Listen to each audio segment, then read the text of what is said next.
I am. I have 4 hours of sleep and 2 pots of coffee in me. Pray for me. 3, 2, 1. We have special news for you. The forgotten men and women of our country will be forgotten no longer. Are you going to send me or anybody that I know to a camp? We have people that are stupid. We could obviously destroy North Korea with our arsenals. Mr. Gorbachev, tear down this wall. It's the Ricochet Podcast with Peter Robinson and Rob Long. Rob's not here, but we've got Bill Bennett in his stead, and Scott Adams from Dilbert is our guest. Let's have ourselves a podcast.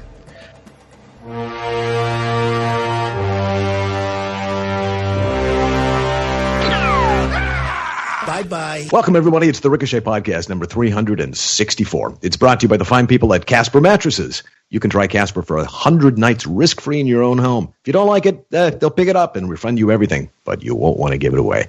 Go to Casper.com/Ricochet and use Ricochet as your promo code. And we're brought to you by Arrow Routers. Are you tired of paying for, quote, high speed, end quote, internet only to be frustrated by a weak Wi-Fi signal in some parts of your house? Of course you are, but there's a solution. Arrow multi-point wireless routers, which provide a fast, reliable connection in every room, in your backyard as well. Get free overnight shipping when you order a new Arrow wireless system by going to arrow.com, EERO.com, and entering the promo code Ricochet at your checkout. And we're brought to you by Boll and Branch. The right sheets can take your sleep and your style to the next level. With Boll and Branch, the upgrade, it's never been more affordable. Go to bollandbranch.com, that's spelled B-O-L-L, and branch.com, and use the promo code Ricochet to get $50 off your first set of sheets. Free shipping in the U.S. And, of course, we're brought to you by Ricochet. Ricochet is brought to you by Ricochet. Rather self-referential, but if you're wondering how that works, well, we got a membership drive going. It's that time of the year again. So please go to ricochet.com and become a member today. If you're listening to this podcast, but you're not a member, you're only getting half the Ricochet experience. There's the member feed. There's all sorts of wonderful stuff there. Who cares about contributors like me writing stuff on the front page? No, the real interesting stuff is from the members. And there's also a special podcast listener tier for half the price that'll get you interested in commenting. You might think you never want to, but you know what? Once you jump in and you find that you're among like-minded people, a diversity of opinion, and a code of conduct that keeps things from devolving into the morass of junk that is YouTube comment pages, you'll realize that Ricochet is an invaluable place on the internet, and you'll want to keep it around. So ricochet.com, go there, sign up, toss a few shekels our way. Well, we welcome this week, of course, Bob Long. I'm going to call him that from now on. Bob Long, who has abandoned us for work. I guess he's got some television show that he has to do. But who cares? We got Bill Bennett. Bill Bennett is the former Secretary of Education under Ronald Reagan, the first drug czar under President George H.W. Bush. He's written or co-authored more than 25 books, including 2 New York Times #1 bestsellers, one of them being the Book of Virtues, one of the most successful books of the 90s. His latest book is Tried by Fire, the story of Christianity's first 1,000 years, and it's also become a bestseller. His 3-volume set on the history of the United States, entitled America, the Last Best Hope, has been widely praised and adopted for use in schools around the country. The New York Times previously named Dr. Bennett the leading spokesman of the traditional values wing of the Republican Party. And you might know some of that or all of that because you listen to Bill have listened to Bill on the radio or on his podcast, but it just bears mentioning again all the accomplishments he has. And we thank him for joining us here on the Flagship Podcast. Hey, Bill. Hey, how are you guys? Good to be with you. And Peter, of course. Peter, hello, Peter. Welcome back. Hello. My old friend Bill Bennett, in 1984, as Ronald Reagan was preparing to run for re-election, the polls showed that all of a sudden, since inflation was under control, the economy was growing again, the economy was dropping down the polls in importance, and education was rising. And I got the job of writing an education speech. So I got in touch with the Secretary of Education, who was not Bill Bennett yet. And the Secretary of Education sent over a draft he had dictated that was only semi-literate at best. And I then scurried around the administration for somebody who actually knew something about education and was literate, and that led me to Bill Bennett. And we had a couple of breakfasts and a few long phone calls, and I got that speech through just fine thanks to my friend Bill. Pleasure to be working again, Bill, 3 generations later. Peter. Thank you. So it was breakfast food, coffee. It wasn't scotch or something else. Okay. No. Fine. Inspiration. False Exactly. stuff. No. Exactly. No, it's great to be with you again, too. Those were good days. Good days. My goodness. They were. Bill? Yeah. Okay, so your books have been overwhelmingly about domestic policy, about civic virtue, about virtue itself, the Book of Virtues. Let me change the subject completely. What do we do? How worried do you reckon we should be about North Korea? There's a fat little lunatic in North Korea running the country, and then Donald Trump has plenty of people here mighty unnerved after apparently ad-libbing the other day that if North Korea threatened us anymore, we would respond with fire and fury unlike any the world has ever seen. Are you nervous? No, I'm not particularly. I'm sleeping as well as apparently they're sleeping in Guam. I heard the governor and the national security guy over there saying everybody's still at the beach. We don't have a gas shortage, and the supermarkets are as usual. Maybe this is because people don't think this guy can actually hit it. Right. I mean, that's a small target in the big ocean. Right. But I don't mean to be, sarcastic about this, so overly skeptical. We got to take it seriously. And as Donald Trump said in 1999, I was on Fox last night, they were playing this tape, keep kicking the can down the road with this guy. So I found the statements consistent. I know that a lot of the cable media is playing up the difference between Tillerson and Trump. One was a subjunctive, if then, and he said, then you'll be met with this. But Tillerson said, sleep well. I mean, I have total confidence in the U.S. capability. The worry isn't the heart of the worry or the obstacle or the problem is that this is a hostage situation and South Korea is the hostage. That's exactly right. Right. I think so. So, Bill, as I said a moment ago, you and I have known each other for a good long time now. We have friends, I'll name Bill Kristol, I'll name George Will, who who've become hard never Trumpers. And what do you say to them? Well, I used to be I won't name all the people, but I used to be a part of a group called the Pariah Lunch Club.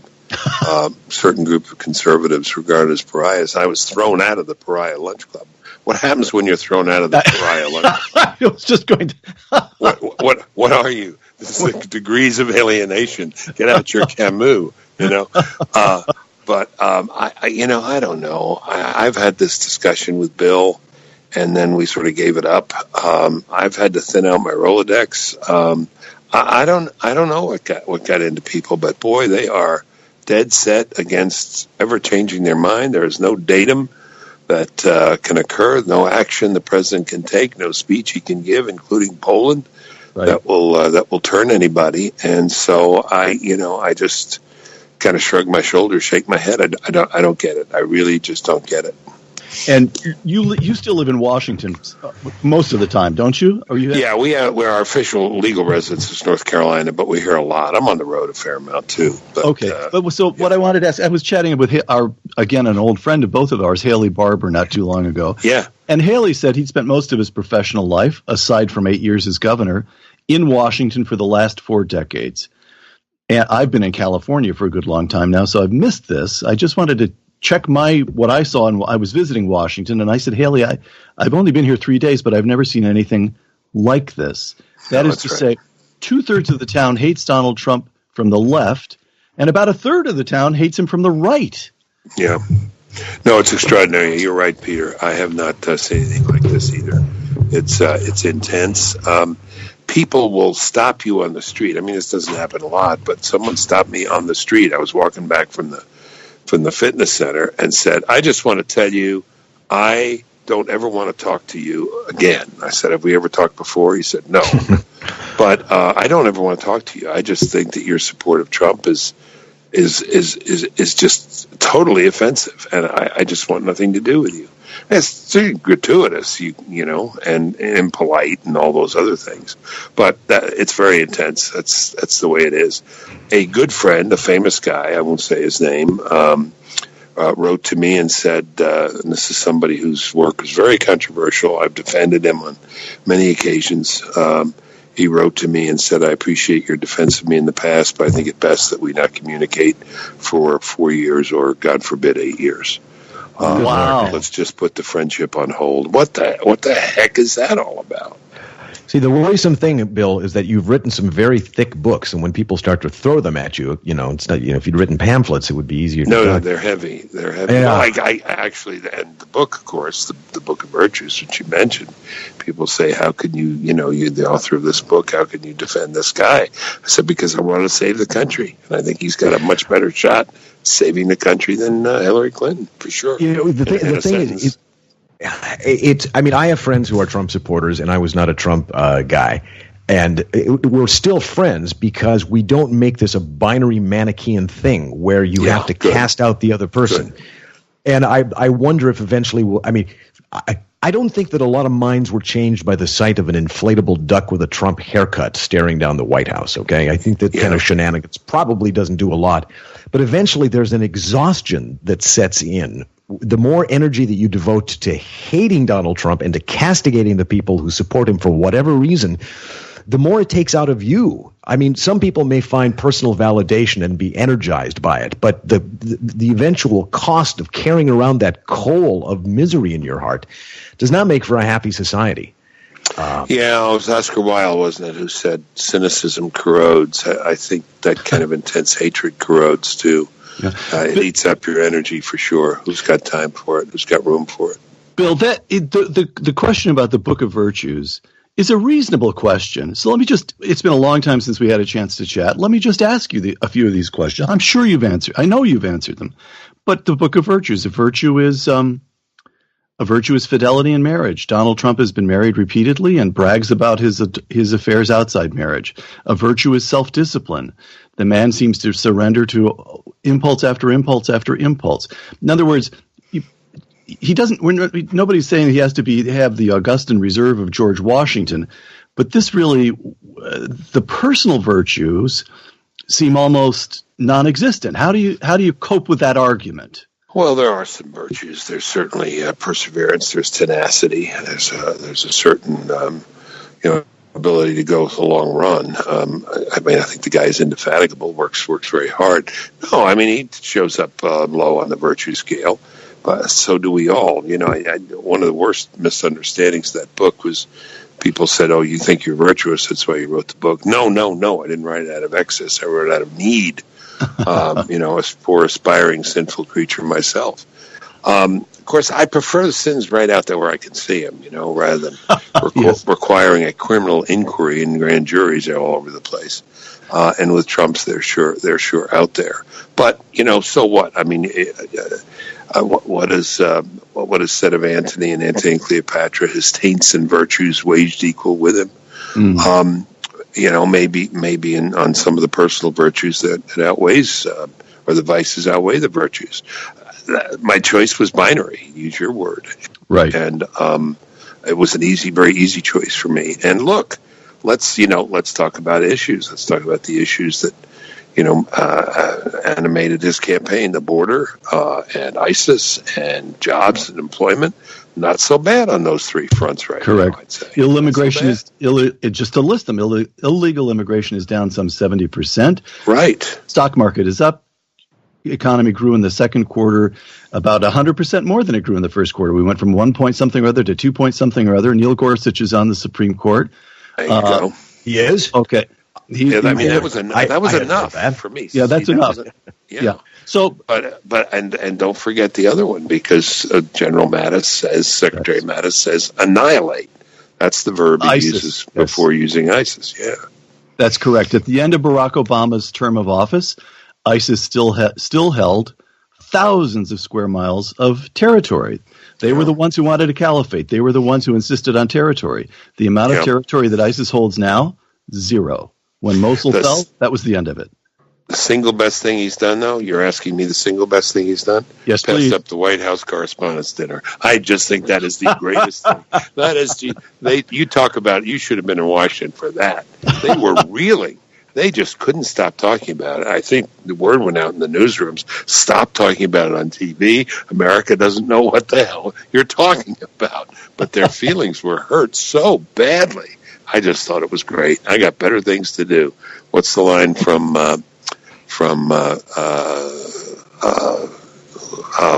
not Titus and Coriolanus? There's a world elsewhere. There's a better place I can go, and that's where he went. Better place. Just off with Melania somewhere, I think. That's bound to be a better place. Bill, on this show, you should feel free to attribute everything to Hamlet, and you can skate by on that. No problem at all. So I'm not making this up. So one more. No, I know you have all. No. So one more question. I think we have a guest. You speechwriters, you guys used to call me. Peggy Noonan used to call me and say, we need a quote. Yeah. We need from something out of somewhere like 14th century. You're our guy. I said, I'm not that old. Go ahead. Yeah. So, okay. So Trump has certain virtues. Sure. But we just went through the list. He's been effective. He's got under this administration, a number of important things have changed. His ratings are 33%, 34%. Why is that? I don't know. How do you get him up? I don't know because people want more done because, because all they're hearing is this negative stuff. I watched most of it. Most of my day, I have TV on all the time, most times on Fox, but I go all over MSNBC and CNN. All they could do all day was just psychoanalyze him on Fire and Fury and just play it over and over and over again so that just by repetition, if you weren't scandalized by the words, by seeing it so many times, you think, my God, this is a madman. He keeps repeating this over and over again while they keep running the spool, rewinding the spool and running it over and over again. So, there's some of that. But doesn't mean a darn thing. What, Peter, you know better than I. Before George Bush's second run, what was his favorability 6 months before? 87%? Was it? That's right. Yeah. Actually, it crossed 90%. It crossed 90%. Did it? Yes, yeah.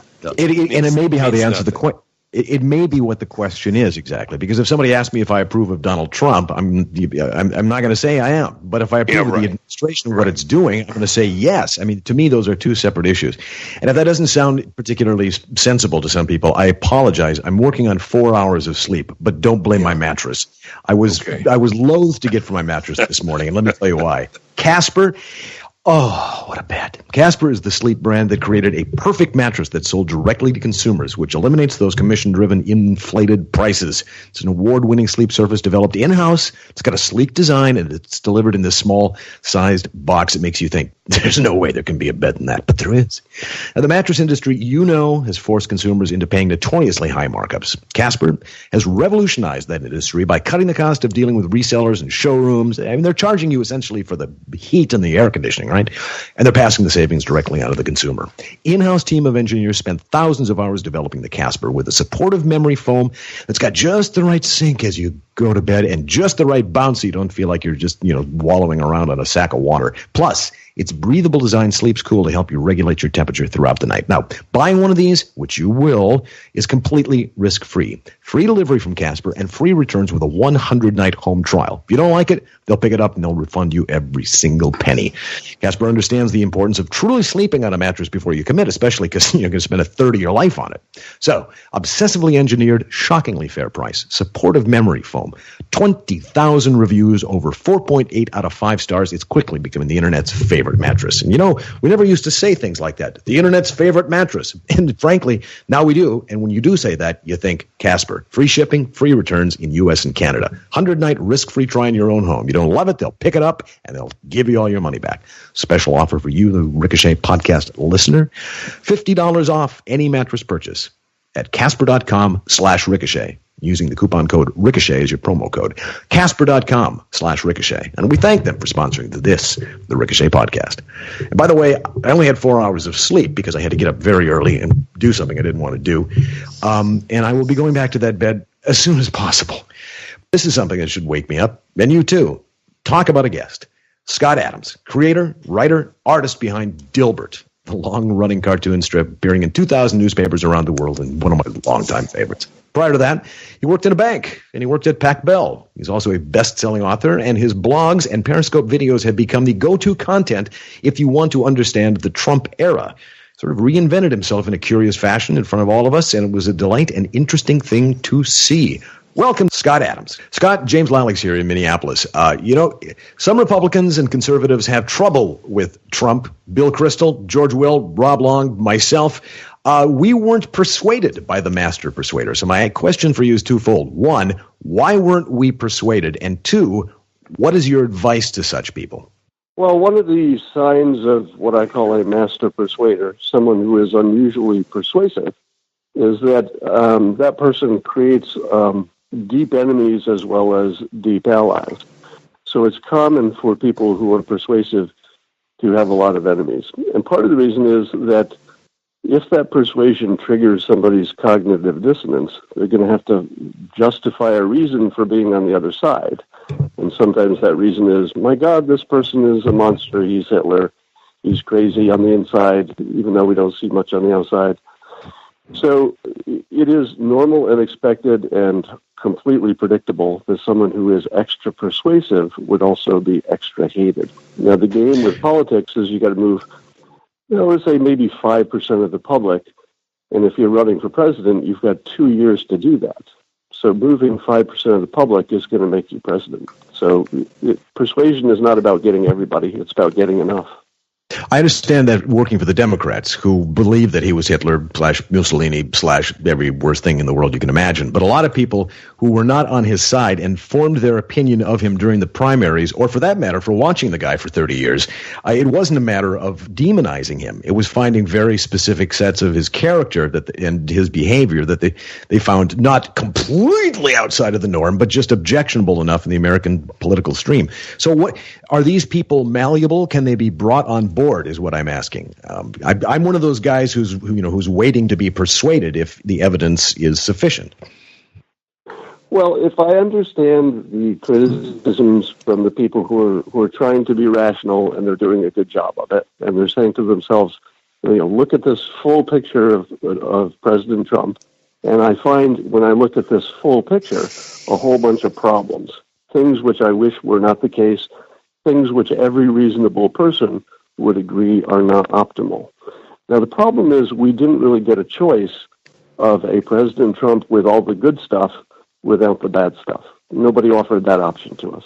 Right. So we had a choice of somebody whose good outweighed his negatives versus the other options, Hillary Clinton, for example. And I would say that time will tell you whether his persuasion and his intentions for the country, his big picture intentions, are the right ones. I mean, in a year or so, we'll have a pretty good idea how this is starting to shape up. And if, for example, he has some progress on North Korea, which I predict he will, and if, let's say, by June of next year, there's something that looks like improvement in healthcare, and then we're talking about maybe some tax breaks for business, suddenly it's going to look like he was unusually effective, even when you thought he wasn't. Because remember, there's this big fog of war still, and right. the anti-Trumpers are, creating just a lot of smoke that is telling you, what, my God, with all this smoke, something's got to be on fire. But if the smoke clears and all you have is better health care and you're a little safer in terms of North Korea, maybe a couple other things, you're going to say to yourself, oh, I guess I overreacted. He was effective. Hey, Scott, Peter Robinson here. Pleasure to be speaking again. Something like 40 hours ago, the President of the United States, apparently speaking extemporaneously, said that if Korea threatened the United States again or more, quote, they will be met with fire and fury like the world has never seen, close quote. And as Bill Bennett, who's on the line, remarked just a moment ago, yet that was all the cable news networks played all day, have been playing for the 40 hours since. That loop over and over and over again, and he sounds deranged. The general take is that's the kind of overheated, threatening, bellicose rhetoric you'd expect from the North Koreans, not from the President of the United States. All I know about Scott Adams is that he's about to give us a take that's completely different from that. Your take, Scott? Well, first of all, keep in mind that I often describe what we're seeing as two movies that are playing on one screen. We're all sitting in the same theater, but we're watching different movies. And that's especially clear in this case, because it turns out that what would look like a crazy person saying irresponsible things is almost identical to what a really good negotiator would be doing in this case, because the unpredictability, the threatening nature of it is useful for getting people to the negotiating table. So if North Korea believes that it's just more talk and we say stuff like, we reserve all of our options. All options are on the table. That's not very scary, and it doesn't get you to the negotiating table. But if you say, hey, North Korea, why don't you imagine fury, which suggests we're not entirely rational, and fire, which you can actually physically imagine, that you can visualize it, you can actually feel the heat on your body. So when somebody talks in terms of visual persuasion like that, that is, first of all, not an accident. He does that intentionally and consistently. And now North Korea is thinking to themselves, we have a president that we can't predict, and he's making us think about burning to death in fire. That is qualitatively different than what you've seen before. At the same time, if he were a master negotiator, and that's my thesis here, you would see a good cop, bad cop thing developing. And you would see, for example, Rex Tillerson saying diplomatic things that sound completely reasonable and like we want to talk. That would give North Korea the contrast, because in persuasion, you want to set the biggest contrast you can between what's good and what's bad, because you want them to choose what's good. And now they can understand, well, there's a Tillerson option where talking looks like it could be productive, at least if we get that guy involved. And then there's a Trump option, which is if we make him mad enough, bad things are going to happen. Now, consider also that a big part of persuasion is doing this thing called pacing and leading, which is essentially matching the person you're negotiating with in some obvious way. In this case, President Trump has matched them in terms of the way they talk about this.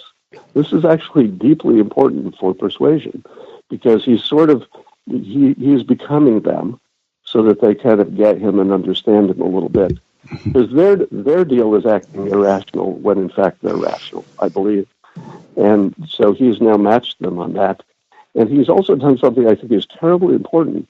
If you look at the blank space here, if you look at the canvas and don't just look at the painting, but look at the part that the artist decided to leave blank. President Trump is the most famous and prolific personal insulter of all time. There's nobody, except professional comedians who have ever been more known for insulting people who are on their wrong side. He has chosen in this case not to do that. He is treating them as a legitimate, military, important, respectable foe. This is also terribly important to bring them to the negotiating table, because they'd like to go as a peer. And in the past, I think the pacing has always been, or the positioning has always been, we're a monster, you're a bug, come to the table so we can squash you. He's saying, we've got two big militaries, nobody's doubting ours is bigger, but we fully respect your military, let's come to the table. That's a whole different proposition. So I think what you're seeing in all of this is exactly what it should look like prior to both sides deciding we better talk before we all go up in the fireball. Scott, let me bring in our friend Bill Bennett. Bill, you've spent four decades mostly in Washington, D.C. now. Did you ever think you would hear such cogent analysis from a professional cartoonist in Northern California? Yeah, no, no, but I'm kind of used to it because I read Scott. A couple things. Why the 5%? Why did you say 5%? Only need to persuade 5%. Well, I'm just saying that no matter who's running on the Democrat or Republican side, they're going to get about half the country. Because people just vote their party and oh, I got you. It's that 5% in the middle. I got you. Yeah. So you're just getting the Michael can move. That's all that matters. Remember that piece, Michael Barone's piece way back when, but it still stands the 47% nation. Remember, it's 47 here, 47 there, and there's your 6 or your 5 in the middle. I was saying, you talked about other things, Scott. I was saying before you came on that and I want to end this with a question that, the things I picked up in the campaign were the border, destroy ISIS, and improve the economy. And there's a pretty good record on that already, but not that gets reported. How much does it help him that, MSNBC, CNN, these guys are just won't give him credit for anything. If he says good morning, they'll say he's crazy.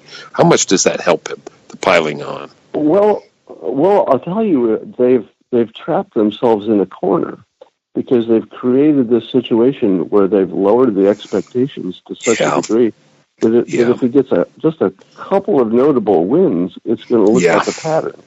I don't think they see the trap that they've set for themselves. I noticed this. I don't know if you guys noticed this. After the speech in Poland, the immediate reaction was, that was a really great speech. Holy smokes. How did he do that? Yes, and then the next day they had time to analyze it. They said, no, it really was a bad speech. Well, right. It was, Peter, you're the speech guy. That was a great speech, right? Oh, they criticized him for defending Western civilization, which of course was not a dog whistle, but a megaphone shout out to every alt-right maniac out there about white people and what they've done to the world. That's what they want. When we were working for Reagan, did we do anything but argue that time and time again? Exactly. That's exactly. In fact, I heard that thing and I immediately thought Reagan-esque. What did he do? What did he do there? The central question of our time is whether the West has the will to defend itself. One, no kidding. One, that's a very powerful formulation. Two, it's true. It's true. Suddenly, Donald Trump unambiguously stood for something big and powerful and important, right, Scott? Scott, let me ask you a question about that. Go on.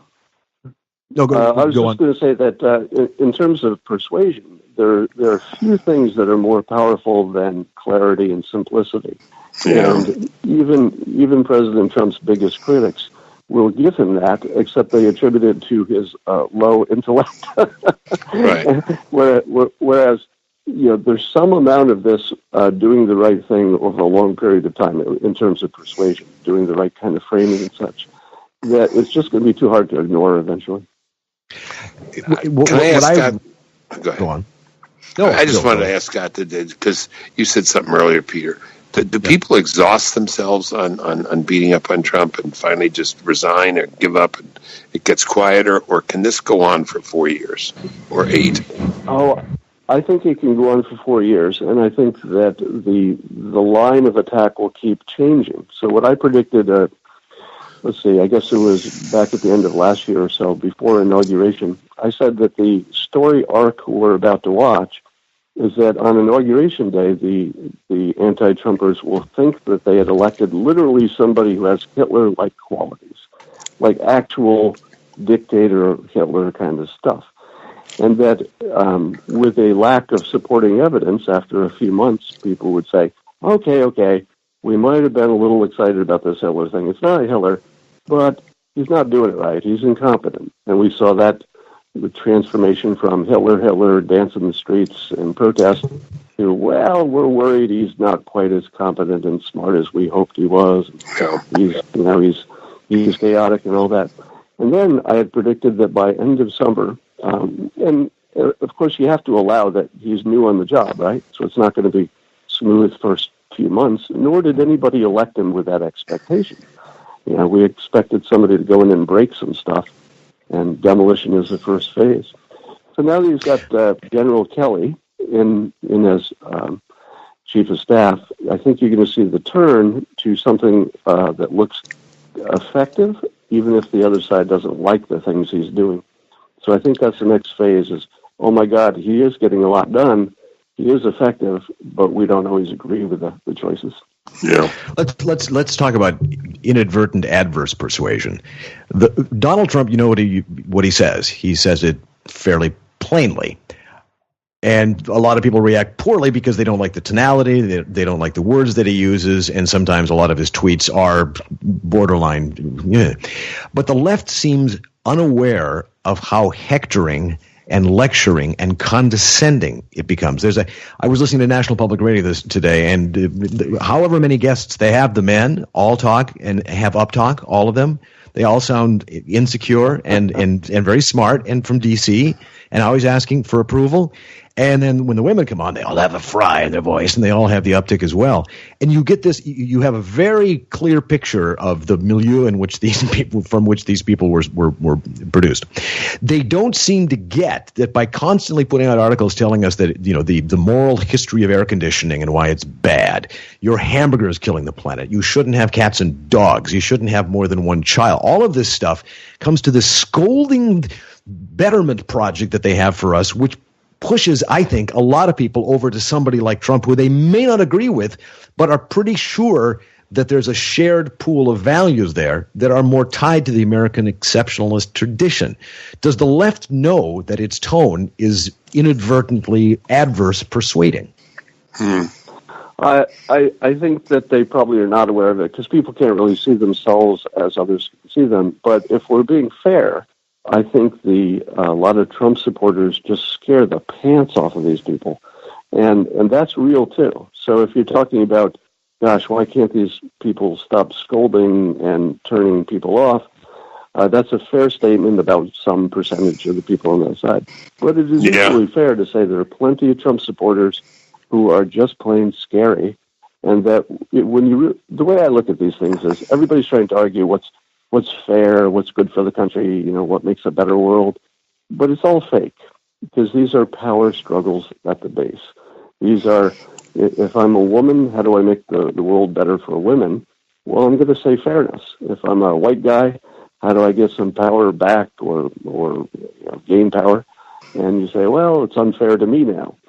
So the fairness argument, I often say fairness is an argument for children and idiots. Because there's no sense of fair in the universe. There's no law of physics that says this is now fair. Mm-hmm. These are purely emotional, subjective things, and they're about acquiring power and safety. And safety is a big thing, right? Part of the reason you get power is to stay safe. And there are genuine scared people on both sides who are fighting for power, and they're using the language of politics and the language of fairness to accomplish it. But if we imagine that they're trying to have, actual intellectual conversations about what is right or wrong, it's just frustrating because nobody's really in that game. We're all just pretending to be in that game. Scott, one more here from Peter Robinson. Question runs as follows. Well, for me, the big surprise, I think I understood Trump reasonably well during the campaign, but the big surprise for me has been Congress. That the Republicans in the House, the conservatives blocked healthcare reform, the repeal and replace. Then you get to the Senate, and it looks as though they're going to be able to pull it together, and it all falls apart all over again. This time it looks as though it may have been the moderates blocking. John McCain gives it okay. Does Donald Trump just ignore Congress? Does he work around them in some ways, like the parallel to the way Barack Obama just worked around Congress? Lots of actions the chief executive can take without Congress. Or is there some way in which Republicans in the House and Senate learn how to deal with this guy? He learns how to deal with them. What can we expect? Continued dysfunction in Congress, or will they figure it out? Well, let me say that healthcare is unique and that you can't really compare that to anything else Congress is going to do. And the reason it's unique is that literally no one understands it. There's no one in Congress, I believe, who understands it on any functional level. Not anybody. And moreover, if I were to say to you, as I did on an earlier Periscope today, I said, can you name for me an expert who actually understands the whole field from healthcare, doctoring, patients, insurance, and economics, the key part, and government, I suppose. Who is that person? And none of us can even come up with a name. Right. You can come up with a name of somebody who knows the doctor part, somebody who knows economics, but nobody really knows this. Barack Obama, he knew the whole thing. He apprehended it from the majesty of his mountaintop vista. So I have suggested that Congress is, in this case, the wrong tool for the job, because really they're just going to put forth whatever the lobbyists put together for them, and whatever they think they can sell. These are all the wrong incentives, right? I started a hashtag People's with an S, People's Plan Health, in which I'm trying to capture some of the good ideas on healthcare and see if we can get some kind of a people-generated consensus of what components we'd like to see in an improved healthcare, health insurance, world, because I think we elected this populist president, and we sent him unarmed into battle because he didn't have a plan to sell. And nor is it reasonable to expect that President Trump would become an expert on this thing that Congress hasn't become experts on in 7 years. It's because it's too big. It's not because people aren't trying hard enough. It's not because they're lazy. It's not because they're dumb. It's none of those things. The topic is just too big. And once we realize that and break it into its manageable chunks, such as just the question, do we let insurance companies sell across state boundaries? If you break it into chunks and get some experts who can deal with those chunks, we might be able to put something together to take to our president and say, is this something you could sell? But I don't think Congress can get us there. It's just the wrong tool for the job.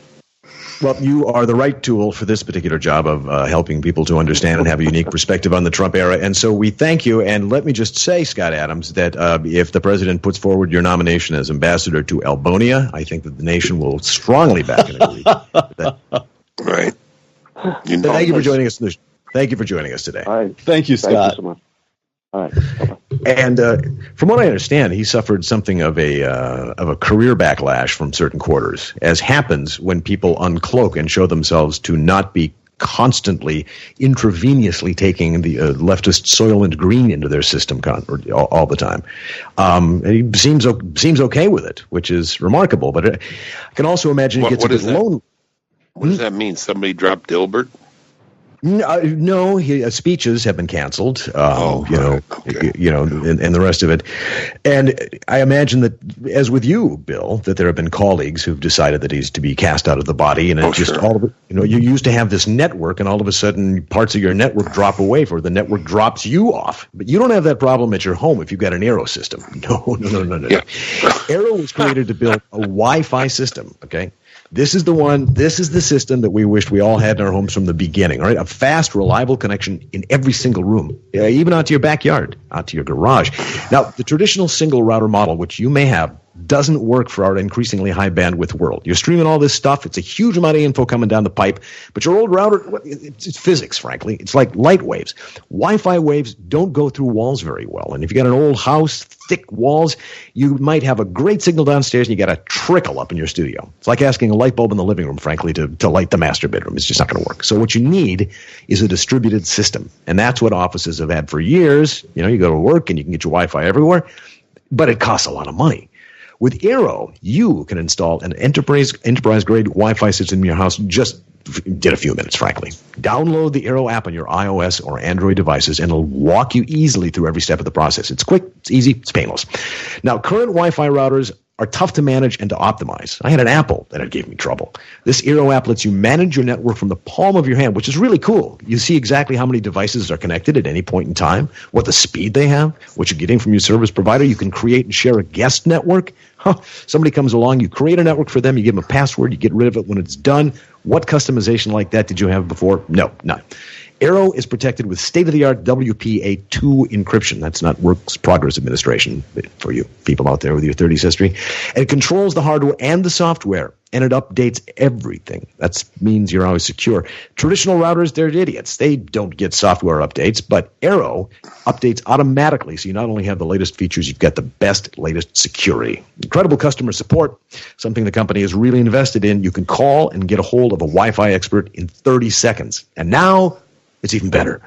With the addition of a third 5 gigahertz radio, the second generation Arrow is now tri-band. Yay! Finally. And twice as fast as its predecessor, which lets you do more simultaneously in every room of your home. Stream 4K HD everywhere.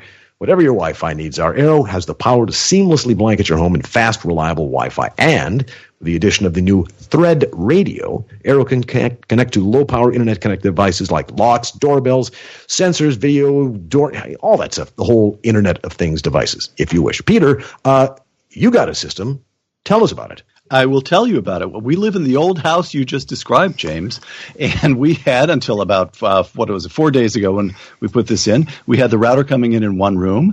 The computer at my desk was okay but slow, but off in my high school daughter's room, things were pretty slow, and my wife now has a new laptop, and she likes to sit at the dining room table, and it was very slow. So, son who just graduated from college, here's what you do. Well, but if you're me, this is what you watch him do. Unwrap the box, download the app to his iPhone, plug in the router, put in the three little boxes. One is an Eero router, and the other two are booster boxes or whatever they're called. Beacons. Thank you very much. You plug one of those in the living room. You plug one of those in a bedroom that's halfway through the house. And this whole process takes about 20 or 25 minutes, and that's including watching the YouTube video, which makes it as easy to understand. Even actually, I could have done it myself with no problem at all. And does it work? It just plain works. Every computer in the house now has just like that speed. So it works. On top of that, this is actually a not insignificant point. It's not the central point, but it's not an insignificant point. The beacons, they're actually kind of attractive devices. Yes. It's not some ugly electronic gunky looking thing that you've got on your wall. It's actually very attractive. You don't mind having it. Let's put it this way. My wife doesn't mind having these in the house. So, but you may be at home saying, that's great, James, but I live in a place that's modeled after the Palais de Versailles. I've got a lot of room. Well, you can buy more. You can extend the system. But let's just say you got a normal house like Peter, like $399 gets you one Eero router and 2 beacons. But there's a special offer for you. Free overnight shipping on your new Eero Wi-Fi system. Just visit Eero.overnight. And trust me, you're going to want overnight because you want this as soon as possible. Go to the checkout system and enter Ricochet to make your shipping free. That's Eero.com, EERO.com. Order your new system, select overnight shipping, enter promo code Ricochet, and bang, it's there the next day, and you will be speeding through the internet. There's lots of good things on the internet, like this show. Why not get it as fast as possible? And thanks to Eero for sponsoring this, the Ricochet podcast. Well, guys, we got a little time here before we wind up. I think let's talk about, since we're talking tech, there's that famous Google memo where this guy wrote about the company and wrote about, well, from what I can tell from the reports, he wrote about how much he hates women in tech and they're stupid and should go back to being barefoot and making sandwiches, right? Isn't that what he said? Not quite. No. Go, Bill. You take this one. No, I didn't. I didn't read the whole thing, and I'm not expert on it. But I did find it of interest that someone pointed out that Google couldn't hire or couldn't keep Pope Francis, given his views. Now, I wouldn't hire Francis either. Frankly, I'm a Catholic, but I have other disagreements with him. But they're disagreements of principle, not because his views are different that I'd fire him. But it seemed to me, well, obviously Donald Trump couldn't work for Google. I mean, you can't walk around doing that stuff. Not a chance. Hey, Bill. Peter here. Could I indulge myself by asking? I actually have about 3 decades worth of questions. I've been thinking, next time. Of course. Wait a minute. Of course, it's Peter here. Who else is it going to be? Just to distinguish myself from you, James. I flatter myself that people might confuse my voice with yours. So, Bill, three objects here. Charles Murray publishes Coming Apart, and people like us learn about the middle of the country and how particularly Americans without college degrees are just have been left out in so many ways. Then we get this new-ish book, Dreamland, about the opioid crisis. What an astonishing work of journalism. I give there, to the extent that politics enters into it, his politics aren't my politics, but what a work of journalism. Yeah, no, it's great. And how heartbreaking. And then just last night, my wife and I we watched the first couple of episodes of a new documentary series called Gone, about 6 missing women in Chillicothe, Ohio. And, of course, it's all drugs. But what I was so struck by is every one of these women was a mother. Everyone was being raised by her grandmother. Her children in turn were being raised then by a great-grandmother.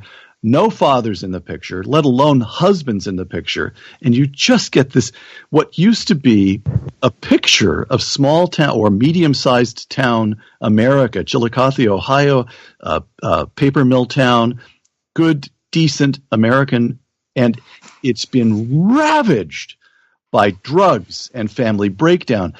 I don't know that there's a way to get at that problem that's available to any unit of government you'd care to name, state, local, or federal. I mean, Charles Murray identifies the problem. We see it rolling through in the opioid crisis. What do we do about that? I mean, aside from fasting and prayer, what do we do? Well, I mean, there is obviously the rehabilitation of the mediating institutions. That Murray talks about it in the book. But I do think there are things that all units of government can do. People, we have this thing wrong, by the way, for the most part, in the media. The reporting as if it's all these doctors overdosing their patients. That's not the problem now. It might have started as that. But the problem now is fentanyl, carfentanil, heroin, and it's cheap, a couple of bucks, $3, $4. You can go online and order this stuff from China directly, and it'll come in a package. You can buy insurance so that if customs intercepts it, you'll get your money back. That calls for government action. Do not despair. People regard it as an article of faith that there's nothing you can do about this problem. They thought so about cocaine and crack and all that. Not true. 1984, 1992, we reduced the scope of that problem by 50% in this country. Wow. That is 50% fewer users because it was an all hands on deck thing.